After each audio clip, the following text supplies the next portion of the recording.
Shalom Aleihim. Selamat pagi jemaat yang dikasihi Tuhan Yesus Kristus. Kita boleh bertemu kembali dalam ibadah pada minggu Prapaskah kelima pada hari ini. Dan merupakan minggu ketiga di bulan Maret. Kita percaya bahwa Tuhan memberikan kepada kita semua kemenangan demi kemenangan. Amin. Dan biarlah kita mempersiapkan hati kita masuk dalam ibadah pada Amin. Pagi hari ini, mari Bapak Ibu, kita bersama bersaat teduh, menyerahkan seluruh keberadaan kita kepada Tuhan. Biarlah Tuhan melawat kita melalui ibadah pada hari ini. Mari kita berdoa.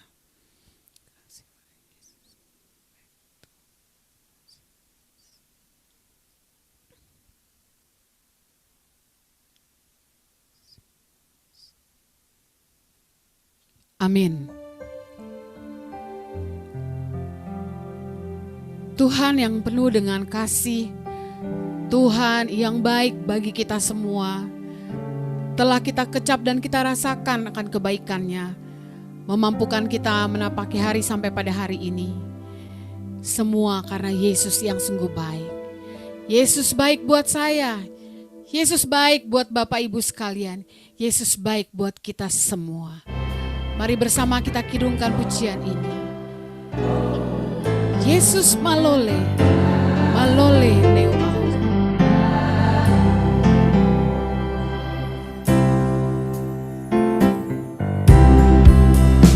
Yesus malole, malole neo au.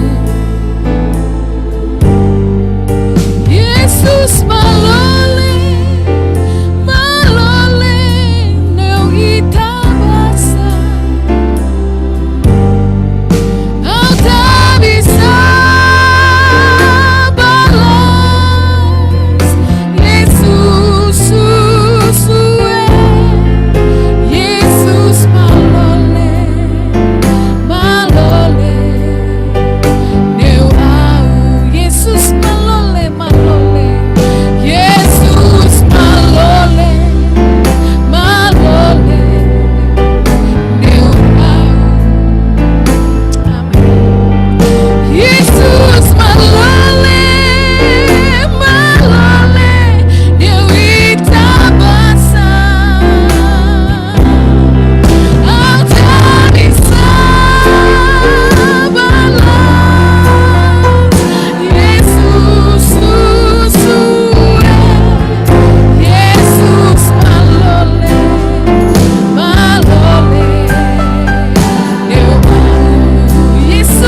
kebaikannya buat saya, kebaikannya buat kita semua.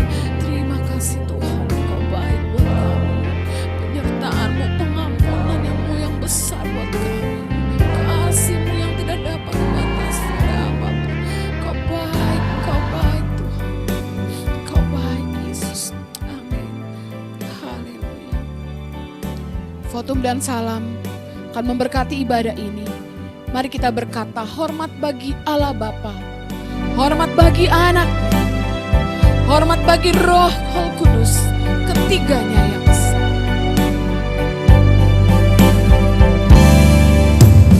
Hormat bagi Allah Bapa, hormat bagi Anaknya, hormat bagi Roh Kudus, ketiganya yang esa. Haleluya, haleluya, ketiganya yang esa. Hormat bagi Raja Surga, hormat bagi Raja Surga, Tuhan kaum manusia.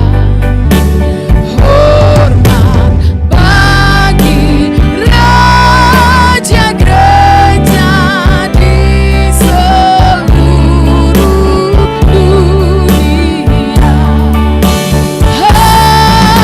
Haleluya, haleluya, di seluruh dunia.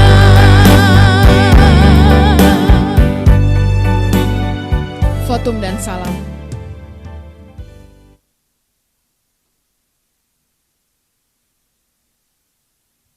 Jemaat, mari kita berdoa.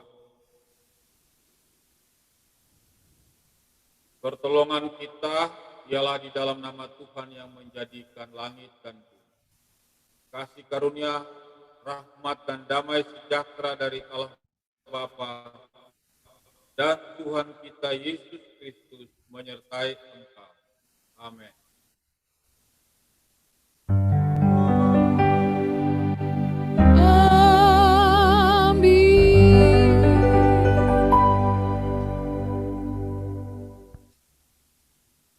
Firman Tuhan berkata demikian,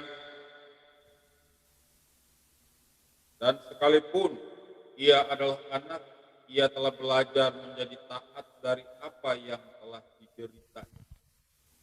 Dan sesudah ia mencapai kesempurnaannya, ia menjadi pokok keselamatan yang abadi bagi semua orang yang taat kepada. Ibrani pasal 5 ayat 9 dan 10. Bersama dengan semua orang percaya di segala abad dan tempat, mari kita mengikrarkan pengakuan iman rasuli dan masing-masing kita berkata demikian. Aku percaya kepada Allah, Bapa yang Maha Kuasa, Khalik langit dan bumi, dan kepada Yesus Kristus anaknya yang tunggal Tuhan kita, yang digandung daripada Roh Kudus, lahir dari anak darah Maria, yang menderita sengsara di bawah pemerintahan Pontius Pilatus, disalibkan, mati dan dikuburkan, turun ke dalam kerajaan maut. Pada hari yang ketiga, bangkit pula dari antara orang mati, naik ke sorga, duduk di sebelah kanan Allah, Bapa yang Maha Kuasa, dan akan datang dari sana untuk menghakimi orang yang hidup dan yang mati. Aku percaya kepada Roh Kudus, gereja yang kudus dan am, persekutuan orang kudus, pengampunan dosa, kebangkitan daging dan hidup yang kekal.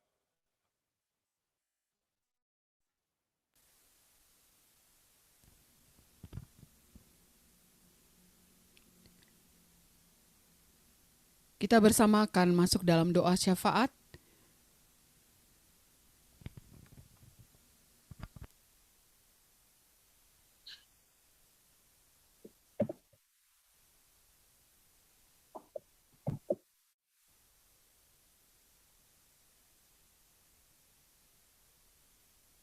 Jemaat, mari kita naikkan doa syafaat kita.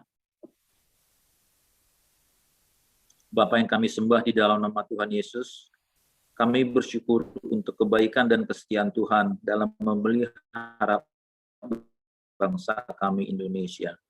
Juga kami bersyukur untuk pemeliharaan Tuhan bagi setiap kami secara individu maupun keluarga. Terima kasih karena Tuhan sudah menolong sehingga pelayanan ibadah umum dan sekolah minggu dapat berjalan dengan baik hingga saat ini. Kami bersyukur bersama keluarga Bapak Sihol dan Ibu Nancy atas ditambahkannya 1 tahun lagi usia bagi anak kekasih kami Clay. Kiranya Tuhan memberkati Clay dan Bapak Sihol sekeluarga. Kami berdoa bagi bangsa Indonesia, khususnya program penanganan penyebaran virus COVID-19 melalui pemberian vaksin kepada masyarakat dalam beberapa gelombang. Kiranya Tuhan menolong dan memberkati agar dapat berjalan dengan baik, sehingga vaksin dapat diberikan pada setiap masyarakat yang membutuhkan. Tolonglah setiap anggota masyarakat agar memiliki pemahaman yang benar dan dapat mendukung program ini. Tuhan, kami berkaitan dengan ancaman gerakan LGBT. Kami berdoa, kiranya Tuhan memberi hikmat kepada orang tua, pihak sekolah, gereja, bahkan pemerintah untuk dapat menangkal pengaruh gerakan ini dalam lingkup dan sistem yang ada. Juga kiranya para remaja Kristen dapat memperoleh pengetahuan dan pengajaran yang benar mengenai isu ini dalam lingkungan keluarga, gereja maupun sekolah, sehingga mereka memiliki hikmat untuk menuntun mereka dalam hidup dan pergaulan yang benar. Kami berdoa bagi orang percaya, khususnya bagi kaum muda yang belum mengerti panggilan Tuhan dalam hidupnya. Kiranya Tuhan menolong setiap anak muda agar semakin mengerti panggilan Tuhan dalam hidupnya, sehingga kehidupannya berjalan sesuai dengan rencana-Mu. Kiranya Tuhan memakai berbagai pelayanan seperti pemuritan dan kelompok tumbuh bersama di sekolah-sekolah dan kampus-kampus perguruan tinggi sebagai sarana bagi mereka untuk semakin bertumbuh dalam pengenalan yang benar akan Engkau. Kiranya kegiatan KTB atau kelompok tumbuh bersama tersebut dapat terus berkembang dan masuk sebagai agenda resmi kegiatan sekolah dan kampus, sehingga pelayanan pemuridan dapat semakin garap melalui institusi pendidikan. Karuniakanlah hikmat dan kesetiaan kepada setiap hamba-Mu yang melakukan pelayanan pemuridan kepada para siswa dan mahasiswa. Kami berdoa bagi pelayanan misi, khususnya pelayanan misi Gereja Misi Injili Indonesia. Anugerahkanlah hikmat, kekuatan, dan kesetiaan kepada mereka. Cukupkanlah setiap kebutuhan mereka, dan lindungilah mereka. Kiranya Tuhan menjamah dan membuka hati setiap orang yang mendengar pemberitaan Injil mereka, serta memberkati pertumbuhan iman setiap orang yang sedang dilayani saat ini. Kami berdoa bagi setiap jemaat GMI di seluruh Indonesia, khususnya GMI Immanuel Jakarta.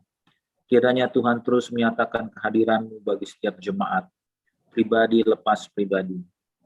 Kiranya kami semakin rindu untuk mencari Tuhan dan mengutamakan Engkau dalam hidup kami. Kiranya Tuhan menolong dan memberkati pelayanan gereja kami di sepanjang tahun ini, baik pelayanan ibadah minggu, kaum perempuan, remaja dan pemuda, serta anak sekolah minggu. Tolonglah setiap anggota tim ibadah online, baik ibadah umum maupun sekolah minggu, agar terus dapat melayani Tuhan dengan setia dan penuh sukacita. Kiranya Tuhan memberkati dan melindungi setiap orang tua kami, Inang Sianipar, Oma Yopi, Opung Nainggolan, dan Opung Manurung. Demikianlah syukur dan doa yang kami naikkan hanya di dalam nama Tuhan Yesus yang telah mengajarkan kami berdoa. Bapa kami yang di surga, dikuduskanlah nama-Mu, datanglah kerajaan-Mu, jadilah kehendak-Mu di bumi seperti di surga. Karena kami pada hari ini, makanan kami yang secukupnya, dan ampunilah kami akan kesalahan kami, seperti kami juga mengampuni orang yang bersalah kepada kami. Dan janganlah membawa kami ke dalam pencobaan, tapi lepaskanlah kami daripada yang jahat. Karena Engkaulah yang punya kerajaan, dan kuasa, dan kemuliaan sampai selama-lamanya. Amin. Terima kasih Pak Ivan. Bapak Ibu yang kasih dalam Tuhan, mari bersama kita membuka Mazmur pujian kita untuk Tuhan. Kita buka dari Mazmur 100.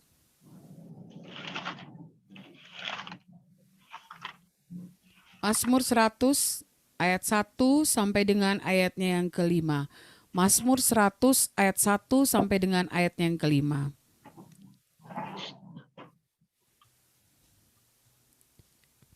Jemaat Tuhan boleh membacakannya di rumah masing-masing. Saya juga akan membacakannya mewakili jemaat Tuhan. Pujilah Allah dalam bait-Nya.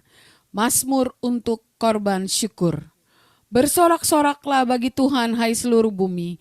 Beribadahlah kepada Tuhan dengan sukacita. Datanglah ke hadapannya dengan sorak-sorai. Ketahuilah bahwa Tuhanlah Allah. Dialah yang menjadikan kita dan punya Dialah kita. Umatnya dan kawan domba gembalaannya. Masuklah melalui pintu gerbangnya dengan nyanyian syukur, ke dalam pelatarannya dengan puji-pujian. Bersyukurlah kepadanya dan pujilah namanya. Sebab Tuhan itu baik, kasih setianya untuk selama-lamanya, dan kesetiaannya tetap turun-temurun. Amin. Berikan salam kita kepada kiri kanan kita. Pak Ivan kepada Inang Sianipar, katakan Tuhan Yesus baik. Amin. Tuhan Yesus baik, amin. Tuhan Yesus baik buat kita. Karena itu mari kita datang lagi kepada Tuhan. Dia junjungan hidup kita. Kita angkat tangan kita puji namanya.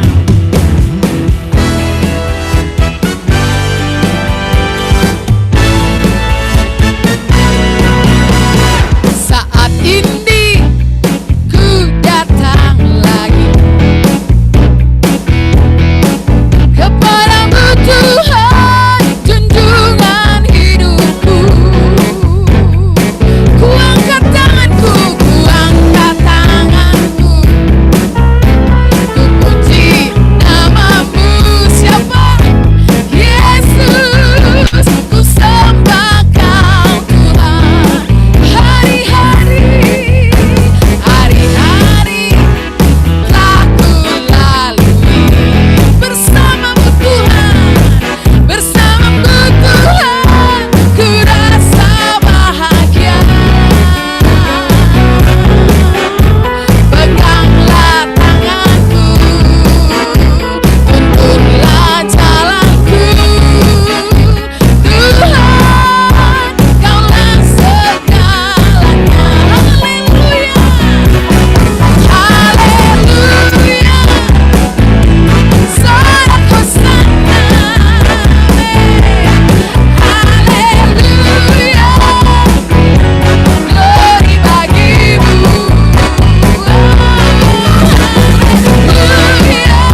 Amin, puji Tuhan.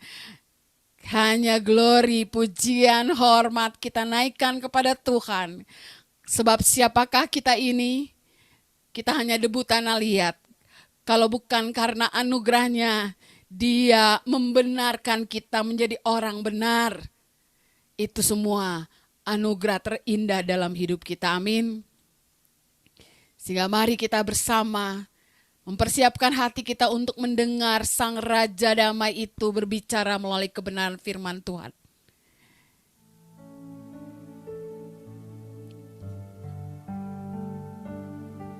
Kita tundukkan kepala kita.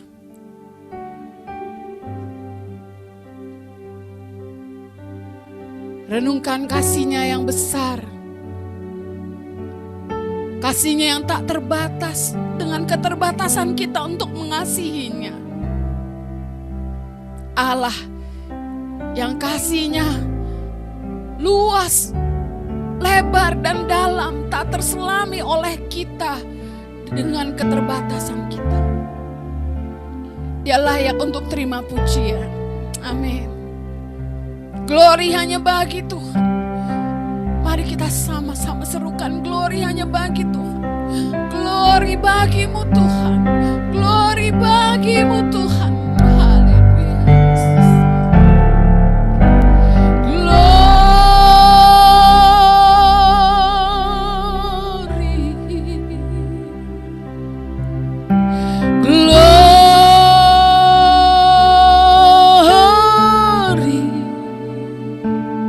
Bagimu Yesus, Allah yang kudus selamanya.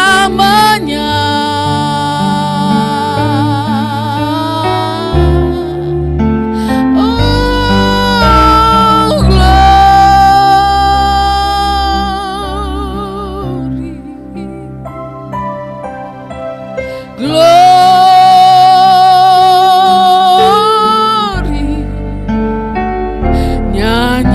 Hosana bagi Sang Raja. Haleluya. Glory, glory bagimu. Glory.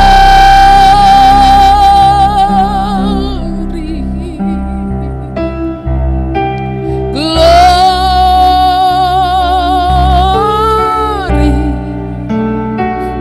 Bagimu Yesus, Allah yang kudus selamanya.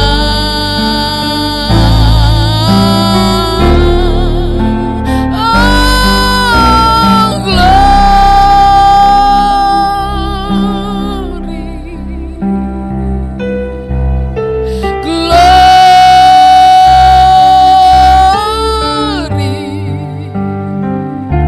Nyanyi hosana bagi Sang Raja. Haleluya.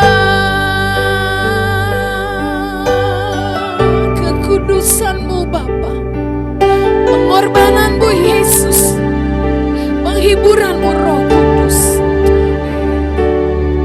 Kekudusan-Mu Bapa, pengorbanan-Mu Yesus, penghiburan-Mu Roh Kudus, membuatku terpesona. Tiada lagi kata, tiada lagi harta, tiada lagi daya selain memuji dan menyembah-Mu. Glory.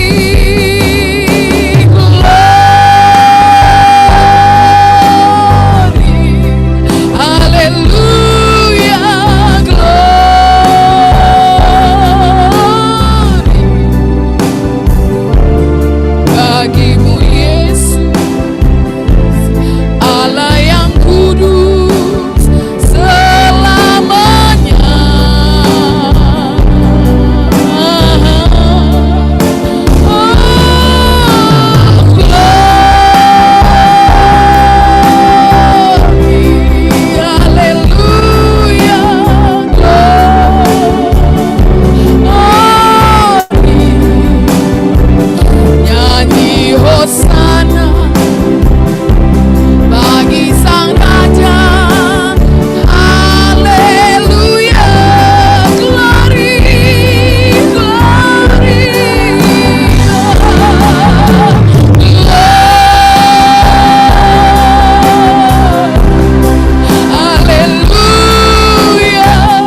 Haleluya. Dia layak untuk terima pujian.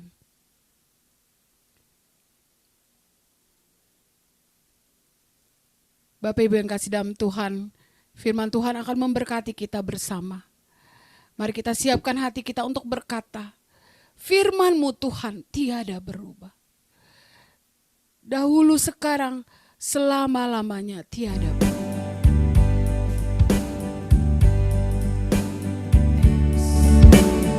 Firman-Mu Tuhan tiada berubah. Dahulu, sekarang, selama-lamanya tiada berubah. Firman-Mu Tuhan penolong hidupku. Ku siapkan hatiku Tuhan untuk dengar firman-Mu, firman-Mu Tuhan. Firman-Mu Tuhan tiada berubah. Amin. Dahulu, sekarang, selama-lamanya tiada berubah. Firman-Mu Tuhan penolong hidupku. Ku siapkan hatiku Tuhan untuk dengar firman-Mu. Hatiku telah siap, hatiku telah siap Tuhan untuk dengar firman-Mu.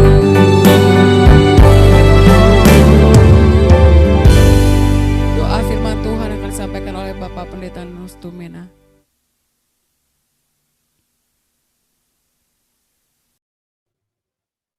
Mari kita berdoa. Bapa kami di surga, kami mengucap syukur untuk kesempatan yang indah Tuhan berikan bagi kami untuk membaca dan merenungkan firman. Kami sadar bahwa firman-Mu adalah satu kebutuhan yang penting dalam hidup kami untuk memenuhi bejana rohani hidup kami. Karena itu kami berdoa agar Tuhan menolong dan memberikan kami pencerahan. Ya Tuhan, penuhilah apa yang menjadi kebutuhan kami. Berkati kami semua, baik hamba-Mu yang akan menyampaikan dan semua kami yang mendengar. Berfirmanlah, dalam nama Yesus kami berdoa. Amin. Shalom, jemaat yang dikasihi Tuhan. Apakah suara saya cukup didengar? Shalom, kedengaran Shalom, Pak. kedengaran Cukup Pak. ya? Cukup. Oke, puji Tuhan. Bapak Ibu sekalian, kita dalam kalender gereja secara internasional, gereja dunia, kecuali ada beberapa denominasi tertentu yang mungkin kurang untuk memahami dan mengikuti kalender gereja, tahun-tahun gerejawi, maka kita sedang berada di dalam minggu Prapaskah yang kelima. Nanti minggu depan ini adalah yang terakhir, yang ke-6, lalu kemudian kita Jumat Agung yang ke-7. Tentu kita semua pahami maksud daripada gereja mengatur kalendernya Prapaskah Kemudian kita ingat tahun lalu adanya pranatal. Tentu maksud dan tujuan dari semua itu adalah supaya orang percaya, supaya orang Kristen tinggalkan kesibukan, hiruk pikuk dunia ini. Ketika hampir setahun kita sibuk mengurus diri kita sibuk dengan segala kebutuhan kita hidup hanya untuk membangun diri, untuk sebentar mengingat kembali apa yang telah Tuhan kerjakan, apa yang Tuhan buat dalam hidup kita. Ketika Ia datang menyelesaikan persoalan hidup yang tidak bisa kita selesaikan sendiri, kecuali hanya Tuhan yang menyelesaikan itu. Saudara, kita bisa mengalami banyak persoalan, entah itu sakit, penyakit, entah itu masalah ekonomi, entah itu masalah keluarga dan masalah-masalah kebutuhan rohani, kebutuhan hidup kita yang lain. Kita bisa dapat menyelesaikan itu. Tetapi yang tidak bisa diselesaikan oleh diri kita dan dunia ini kepada kita adalah ketika kita terpisah dari Tuhan. Adalah ketika kita menyandang status sebagai orang berdosa dan kita tidak dapat menyelesaikan dosa itu. Perkenanan kita kepada Allah tidak bisa kita capai dengan ritual-ritual. Perkenanan kita di hadapan Allah tidak bisa kita peroleh dengan kesalehan seperti apapun. Oleh karena Alkitab mengatakan kesalehan manusia itu adalah seperti kain kotor. Persoalan yang besar dalam hidup kita, persoalan terbesar dalam hidup manusia yang tidak bisa manusia selesaikan itu adalah bukan masalah ekonomi, bukan masalah kesehatan, adalah yang terbesar yang tidak bisa kita selesaikan itu adalah masalah dosa, hubungan kita dengan Tuhan. Oleh karena itu di dalam masa Prapaskah ini kita dipanggil untuk memikirkan ulang, mengingat kembali apa yang Tuhan buat bagi hidup kita. Mari kita membuka Alkitab kita yang terambil di dalam Injil Yohanes pasal yang ke-12.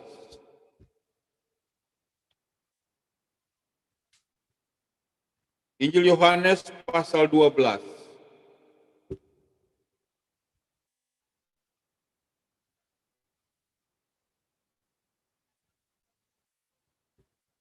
Mari kita dengan saksama ikuti bacaan ini.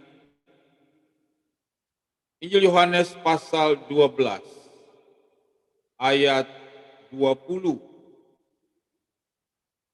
sampai dengan yang ke-36.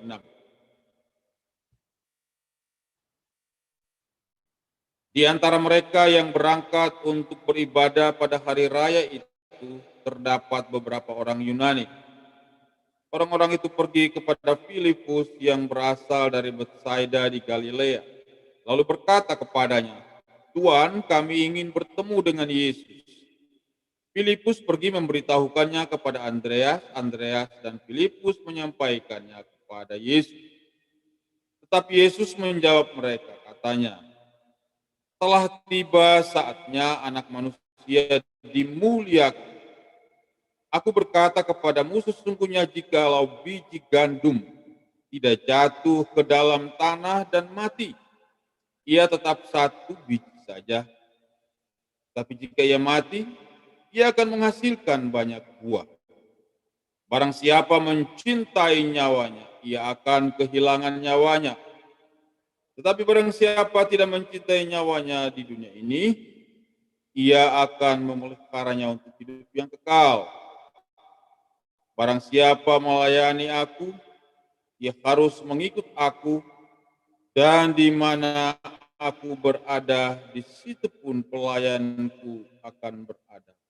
Barang siapa melayani aku, ia akan dihormati Bapa. Sekarang jiwaku terharu dan apakah yang akan kukatakan?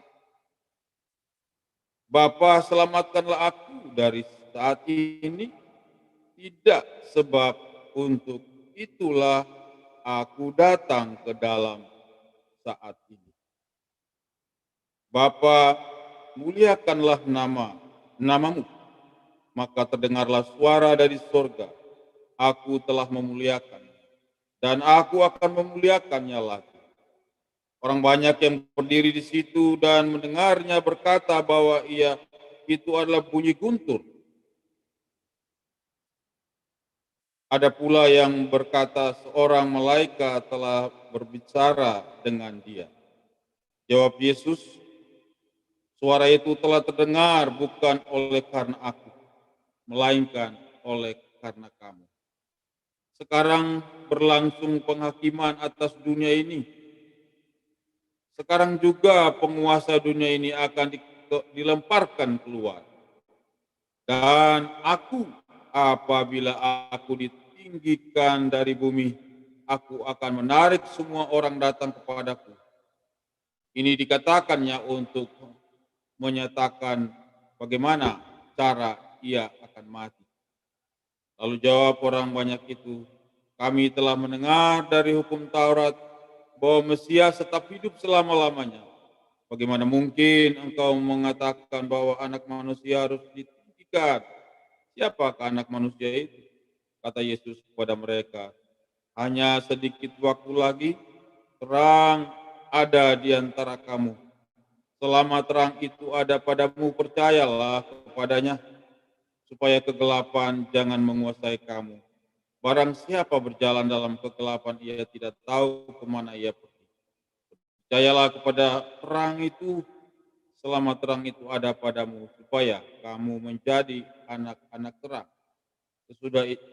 Sesudah berkata demikian, Yesus pergi bersembunyi dari antara mereka. Bapak Ibu sekalian, sampai sekian jauh firman Tuhan. Berbahagialah kita yang membaca, merenungkan, memikirkan, dan melakukannya dalam kehidupan setiap hari. Puji Tuhan. Tema renungan kita hari ini adalah pengorbanan mulia membawa damai sejahtera.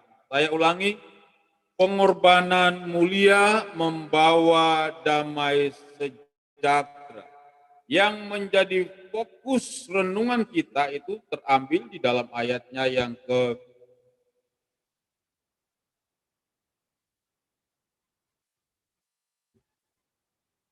ayat yang ke-24. Kemudian nanti penggenapannya di dalam ayat yang ke-32.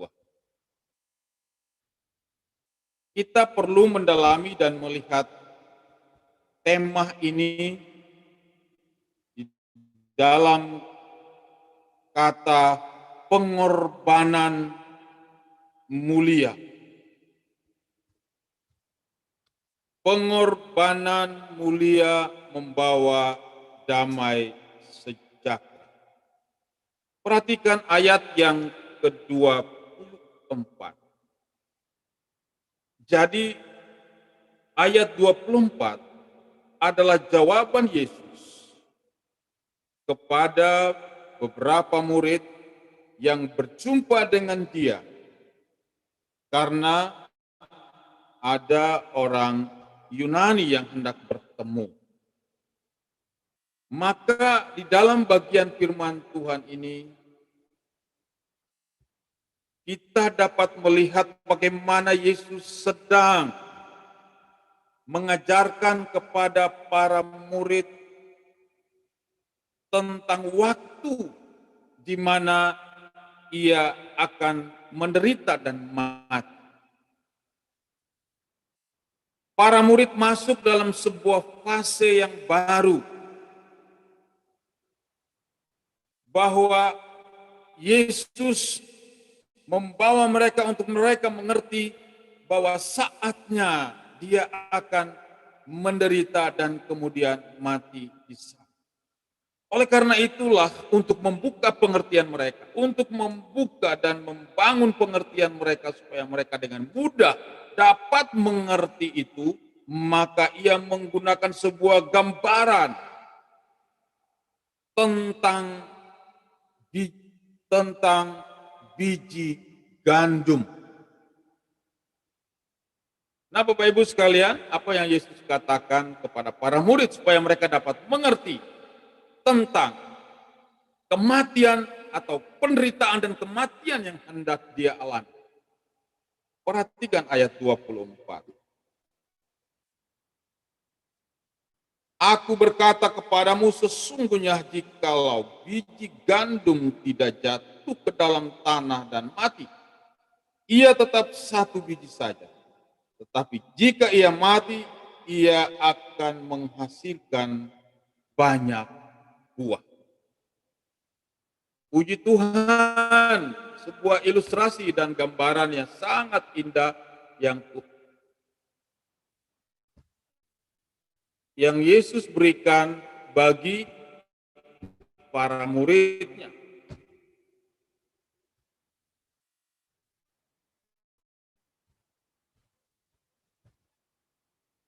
Mari kita coba lihat gambar ini sebentar. Nah, ini yang Yesus katakan tentang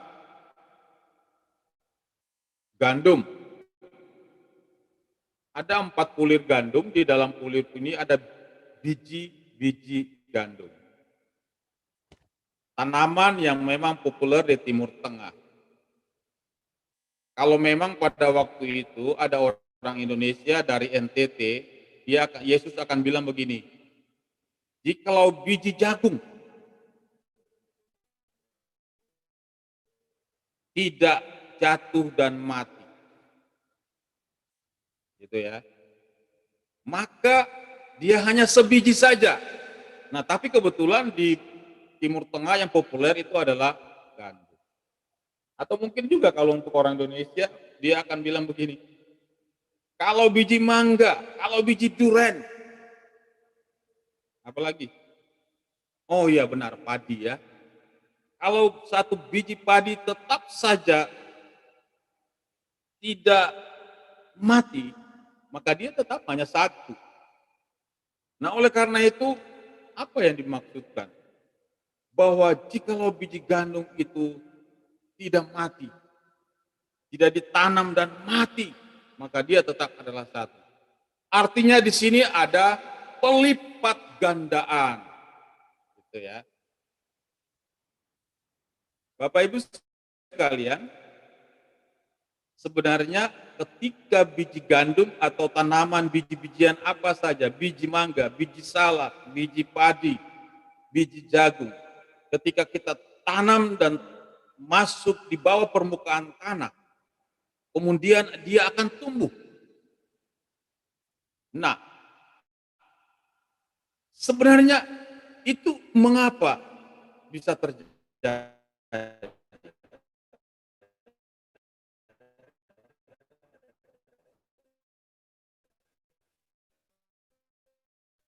Ya. Sementara kalau dia dibiarkan hanya di luar, dia akan madu, jagung, duren, salak, mangga, apa saja kalau kita tanam di tanah yang baik, maka dia tumbuh. Maka dia akan menghasilkan buah yang banyak. Mengapa demikian? Hal itu terjadi memang karena di dalam biji itu terdapat kehidupan.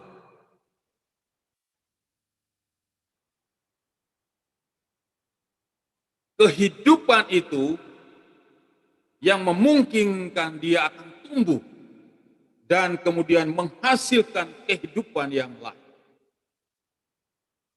Jadi biji gandum yang mati ditanam itu, dia akan tumbuh dan menghasilkan biji gandum yang lain. Bapak Ibu lihat, ini kalau gandum sudah ditanam, luar biasa indahnya ya. Hijau, hasilnya sangat banyak ini. Inilah gambaran kalau biji gandum yang tadi hanya sebiji ditanam, dia akan tumbuh menjadi kebun gandum yang luar biasa. Dari sanalah maka gandum itu akan dipanen menjadi gandum yang sangat banyak. Nah, ini luar biasa Bapak Ibu sekalian yang Tuhan Yesus kasihi. Tadi saya katakan di dalam biji gandum itu dia bisa hidup oleh karena ada kehidupan. Dan Yesus menggunakan gambaran bagi dirinya. Ia hendak mengajarkan kepada dunia, ia mengajarkan kepada para muridnya bahwa dia harus mati. Dia harus mati. Jadi ilustrasi atau gambaran dari biji gandum ini adalah menunjuk kepada dirinya yang akan mengalami sengsara, yang akan mengalami penderitaan, sampai kemudian ia mati di kayu salib.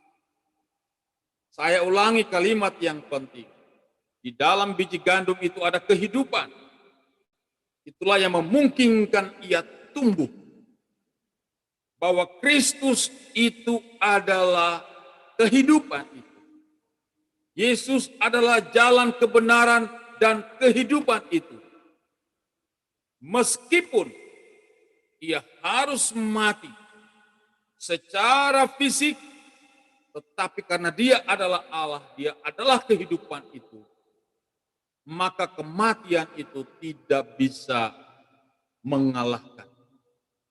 Bapak Ibu sekalian, ini ilustrasi yang sangat indah supaya kita dengan mudah dapat mengerti tentang penderitaan dan kematian Kristus bagi kita.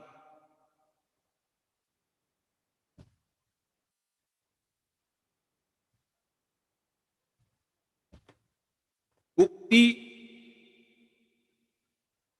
gambar ini untuk mengingatkan kita bahwa penderitaan itu dia alami, penderitaan itu dia rasakan dalam perjalanan menuju Golgota. Terlihat gambar ini, lalu kita simak baik-baik, bahwa ini adalah proses biji gandum yang mati. Proses biji gandum masuk di dalam tanah. Sampai kemudian ia sampai di Golgota. Mari kita melihat gambar ini dengan renungan yang dalam. Sambil kita melihat gambar ini, saya membaca ayat yang ke-32. Dan aku, apabila aku ditinggikan dari bumi, aku akan menarik semua orang datang kepadaku. Ini dikatakannya untuk menyatakan bagaimana caranya ia akan mati. Perhatikan apa yang disampaikan oleh Tuhan Yesus. Saatnya ketika aku ditinggikan di atas bumi. Dan inilah yang kita lihat, ia ada di Golgota di atas salib. Dan akibat dari peninggian itu, akibat dari kematian sengsara ada di salib itu, perhatikan baik-baik. Maka aku akan menarik semua orang. Kalimat atau ayat ini menjelaskan kepada kita dampak akibat daripada kesengsaraan dan kematian itu. Akan ada orang-orang yang dia tarik kepada dirinya. Dalam bahasa hari-hari bahwa ada orang yang diselamatkan. Ada orang-orang yang dia panggil untuk diselamatkan. Ada orang berdosa yang dia panggil untuk melihat salib itu. Dan siapakah mereka? Mereka itu adalah kita semua. Orang-orang yang ia panggil, itulah kita yang berdosa. Dan dosa itu telah ia tanggung di atas salib itu. Bapak Ibu sekalian, kematian Kristus di salib adalah fakta, bukan mitos. Banyak orang berupaya untuk membelokkan kebenaran ini dengan membangun cerita-cerita yang omong kosong. Dan ia adalah Kristus yang memang benar-benar mati di kayu salib untuk menanggung akibat hukuman dosa yang harus kita tanggung. Tetapi ia tanggung di atas salib itu.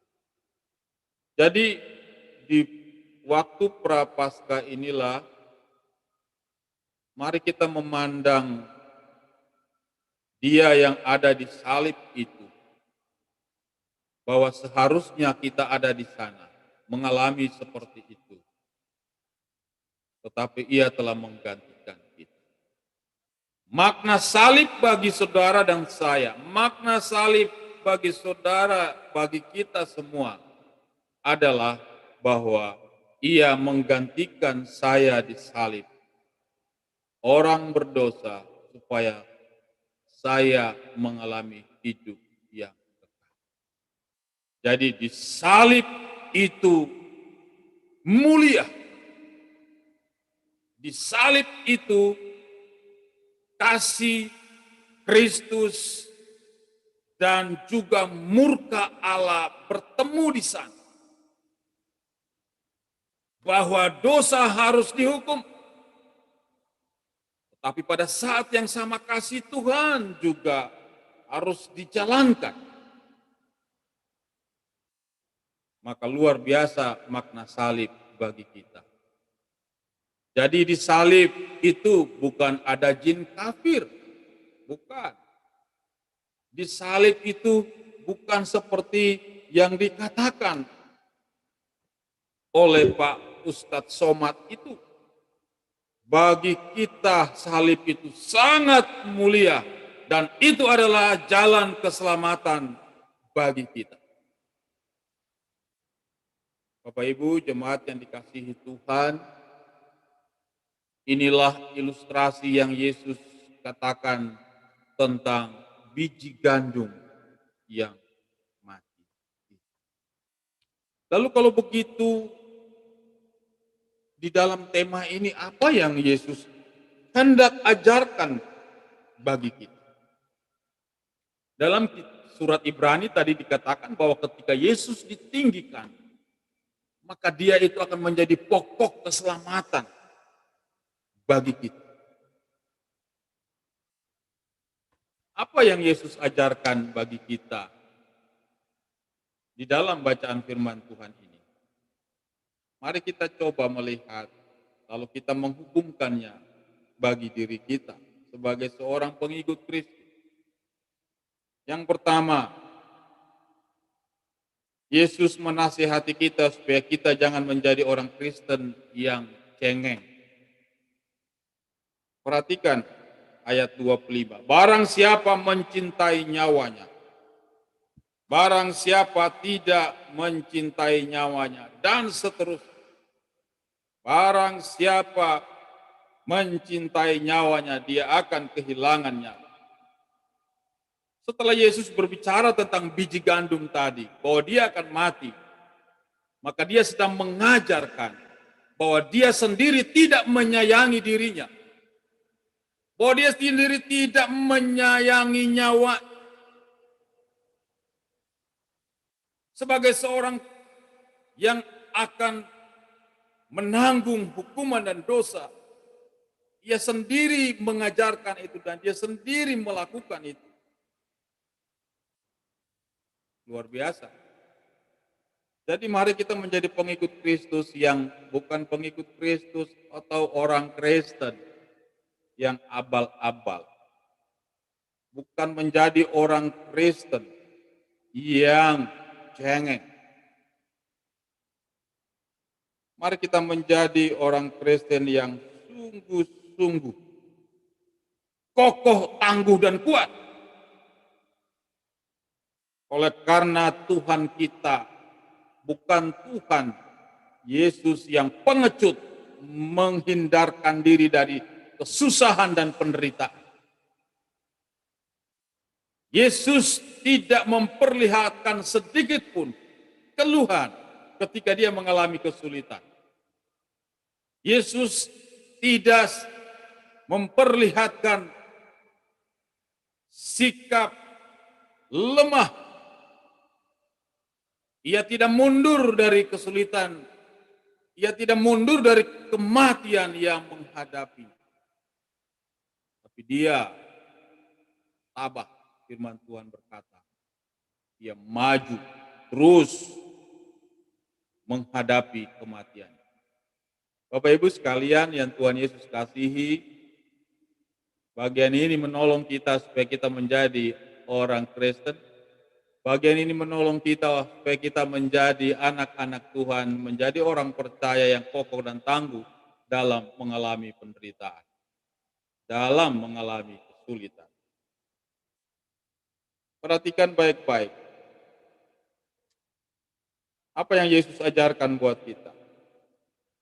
Yang kedua, orang Kristen itu seperti gerbong kereta api. Gerbong itu ditarik oleh lokomotifnya. Di sana itu ada mesin, lalu di sana juga ada masinisnya. Ya. Perhatikan kalimat yang Yesus katakan.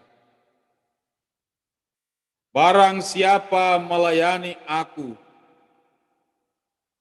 ia harus mengikut aku. Saya ulangi kalimat ini. Barang siapa melayani aku, ia harus mengikut aku. Ayat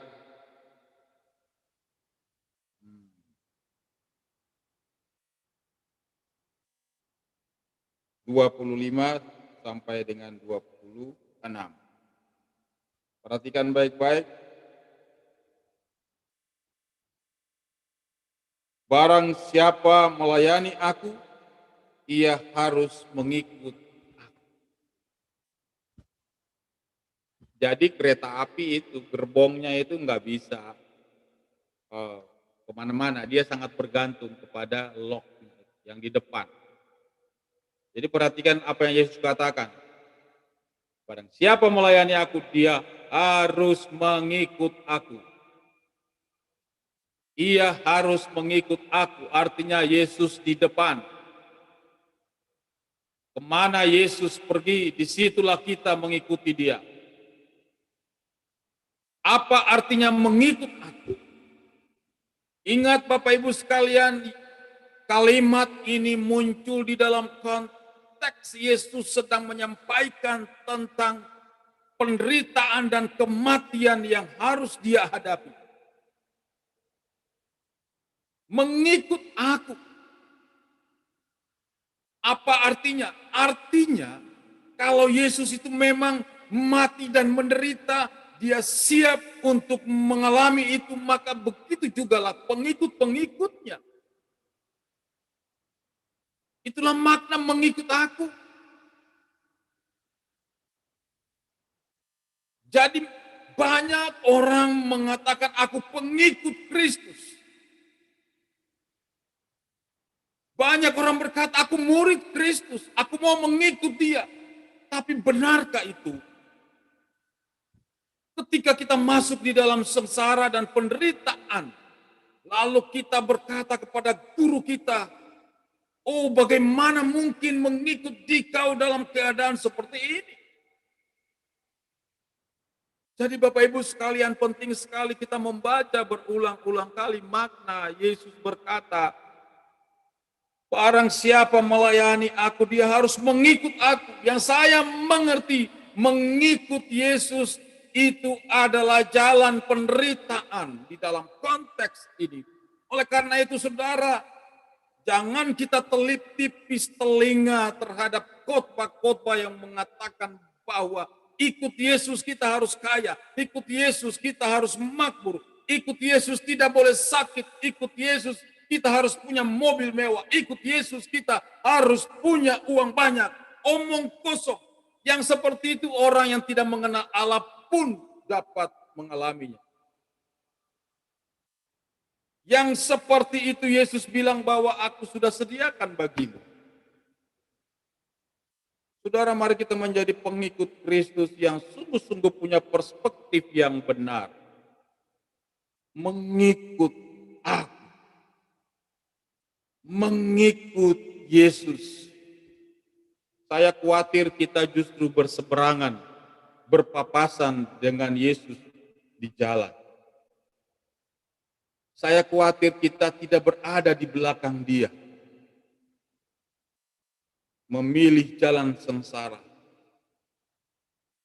Kita justru memilih jalan tol.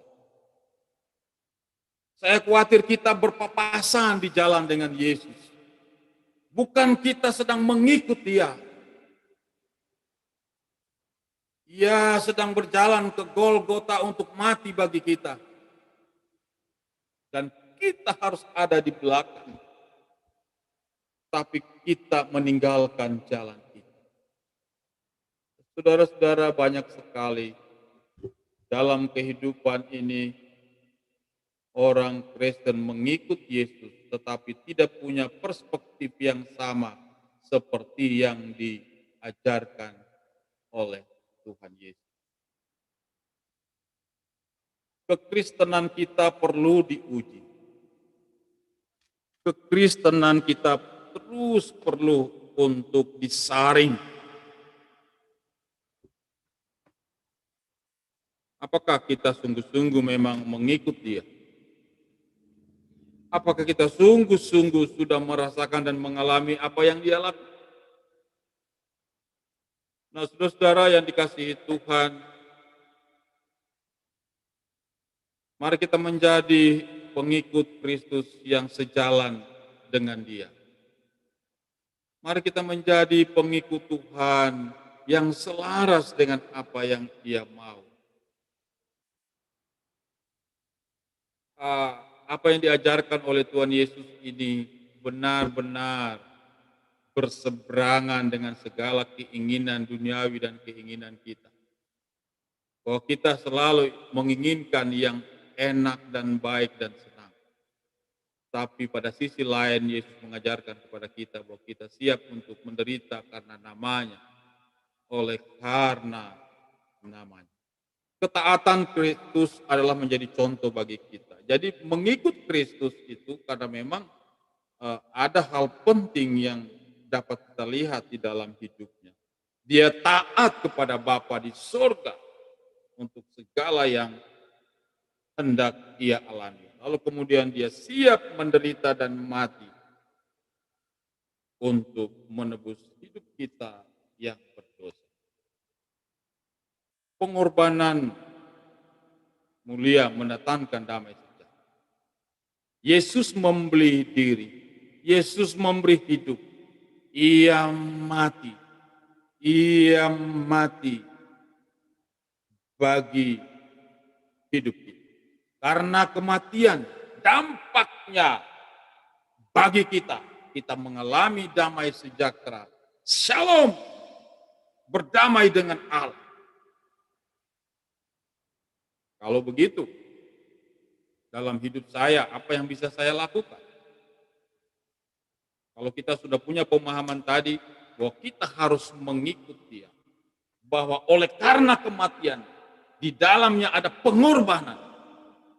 Dan pengorbanan itu mengakibatkan orang lain mengalami sejahtera, shalom.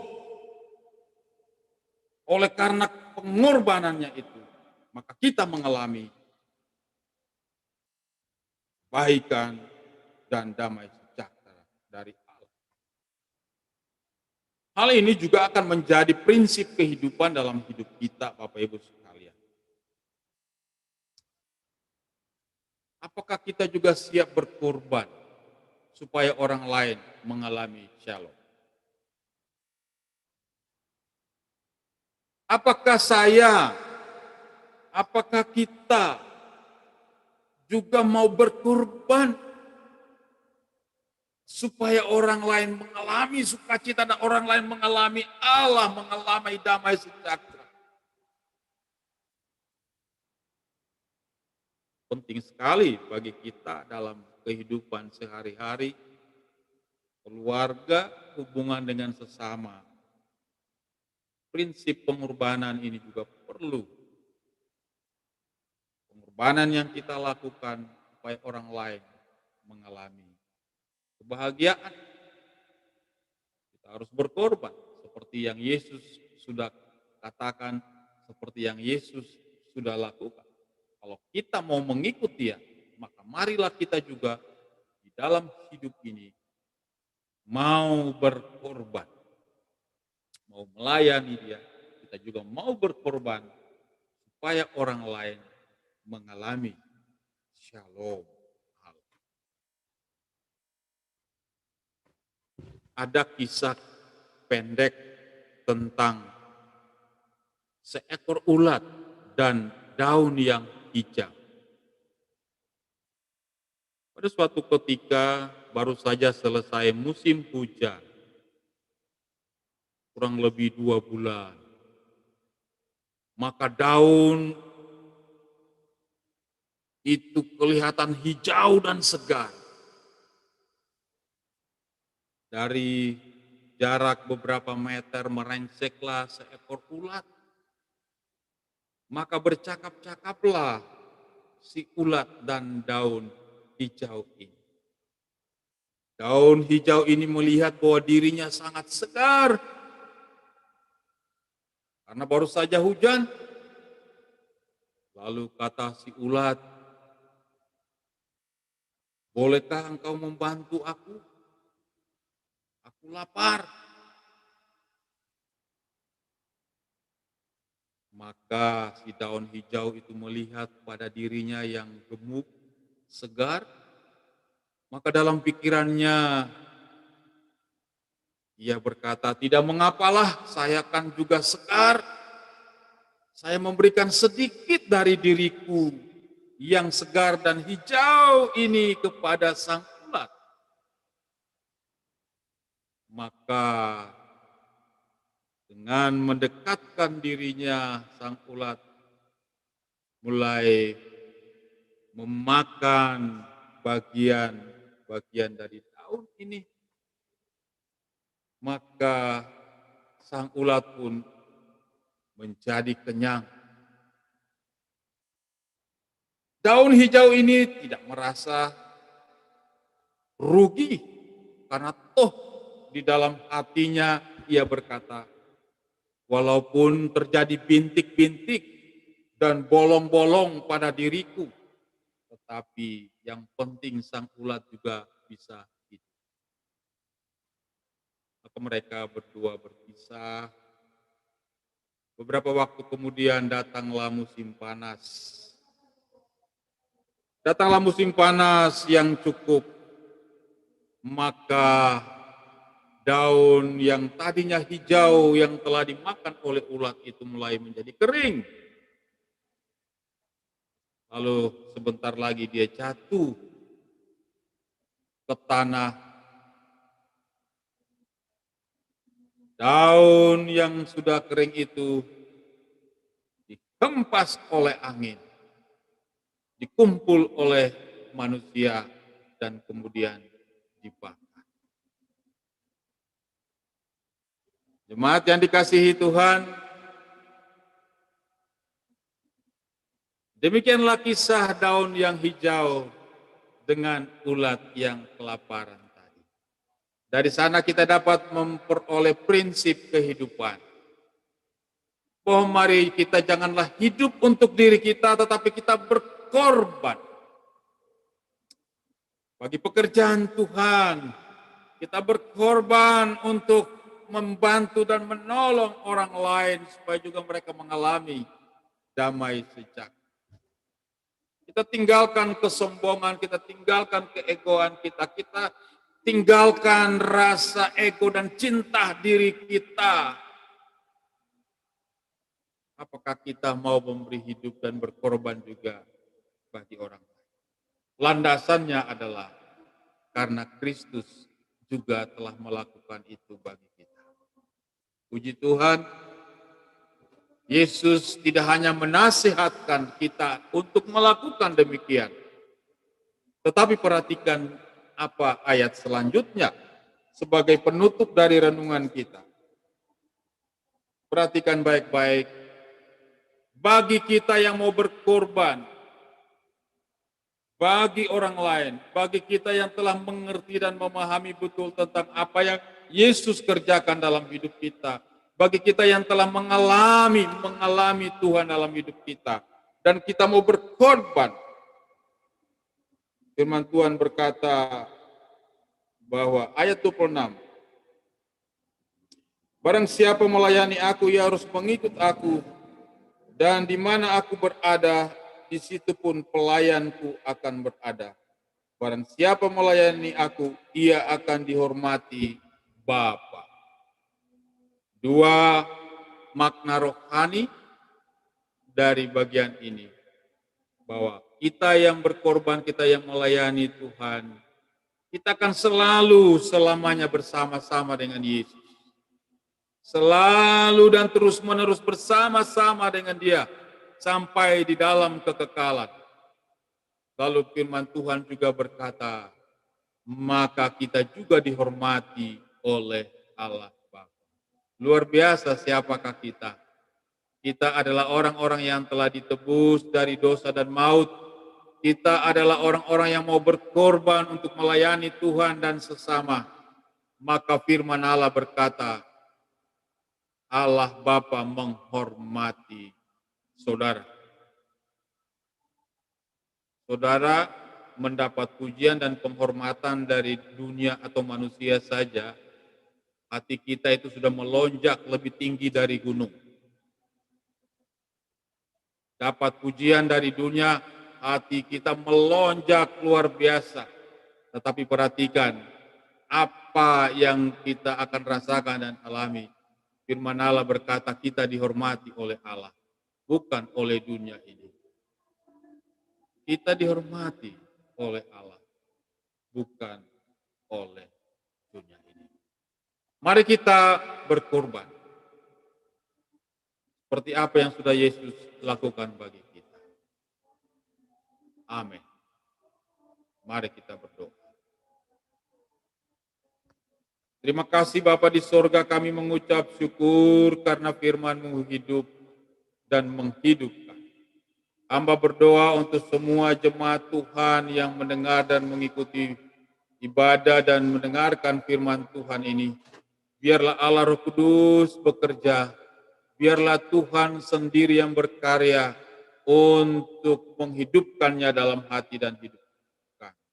Ampuni kami ya Tuhan, kalau selama ini pemahaman kami begitu terbatas tentang Tuhan. Kalau dalam hidup kami selama ini kami selalu mementingkan diri kami sendiri dan sulit untuk berkorban. Padahal Engkau telah melakukan semua yang terbaik bagi kami.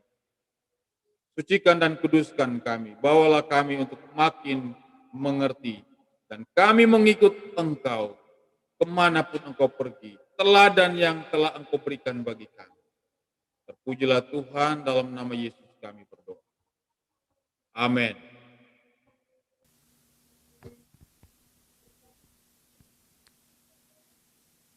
Terima kasih Pak Nus untuk kebenaran firman Tuhan yang telah disampaikan untuk kita semua. Kiranya Tuhan Yesus memberkati kita semua untuk membawa shalom di tengah-tengah keberadaan kita bersama. Bapak Ibu yang dikasih dalam Tuhan, saat ini kita bersama akan memberikan persembahan persembahan yang akan kita sampaikan bisa secara langsung ditransfer ke rekening Oma Yopi, atau bisa juga dilanjutkan atau diberikan melalui Bapak Gembala dan juga Ibu Yuni, bisa dititipkan di sana di pastori. Tuhan memberkati, mari kita berdoa. Kami bersyukur Tuhan karena Engkau melimpah-limpahkan rahmat dan kasih-Mu bagi kami. Engkau telah selamatkan kami dan Engkau memberikan kepada kami pengharapan bahwa di dalam Tuhan ada damai sejahtera yang tidak terkondisi oleh apapun. Dan biarlah Tuhan kami menaikkan syukur kami kepada Tuhan. Dan syukur kami juga kami naikkan dalam bentuk persembahan yang akan kami berikan. Tuhan, biarlah Engkau menguduskan persembahan ini agar dapat memberkati pelayanan Tuhan secara khusus di tengah-tengah jemaat Immanuel. Dalam nama Yesus. Amin. Tuhan memberkati Bapak Ibu yang telah memberikan persembahan, dan biarlah segala kemuliaan hanya bagi nama Tuhan. Mari bersama Bapak Ibu kita akan mengakhiri ibadah kita pada siang hari ini. Bersama-sama kita nyanyikan pujian ini, bahwa indahlah, saat yang paling indah adalah ketika Yesus membasuh dosa kita. Betapa indah harinya, betapa indah harinya, saat ku pilih penebus. Alangkah sukacitanya ku memberitakannya terus. Indahlah harinya, Yesus membasuh dosaku. Ku diajari penebus, berjaga dan berdoa terus. Indahlah harinya, Yesus membasuh dosaku. Betapa indah, betapa indah janjinya yang telah mengikat hatiku. Ku beri kasihku padanya, serta menyanyi bersyukur. Indahlah, indahlah harinya, Yesus membasuh dosaku.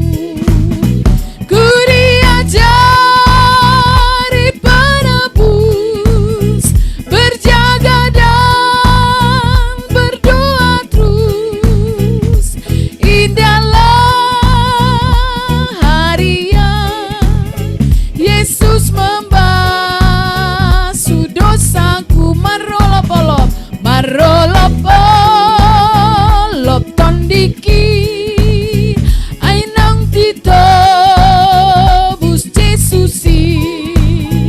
Hamu sudah begemai, sailas rohaku mandoki. Senang ditiki, dung jumpang Yesus tuhaki. Dan dinamang ngajari au, tarbain marlas ni roha au. Seorang ditiki, dung jumpang Yesus tuhaki. Sonang ni, seorang ditiki, dung jumpang Yesus tuhaki. Amin, haleluya. Kita akan masuk dalam doa berkat. Silakan Pak Nus.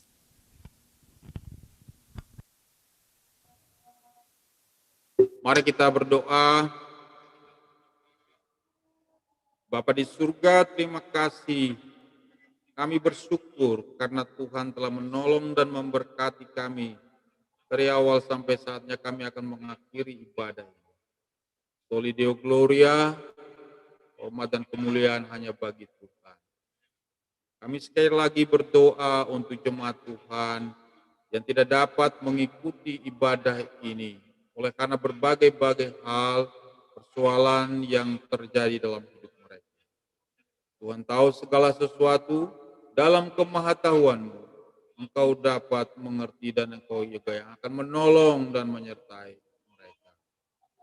Engkaulah Allah kami Immanuel, Allah yang senantiasa bersama-sama dengan kami dalam segala duka dan suka kami. Engkau Allah yang Immanuel, yang menyertai kami.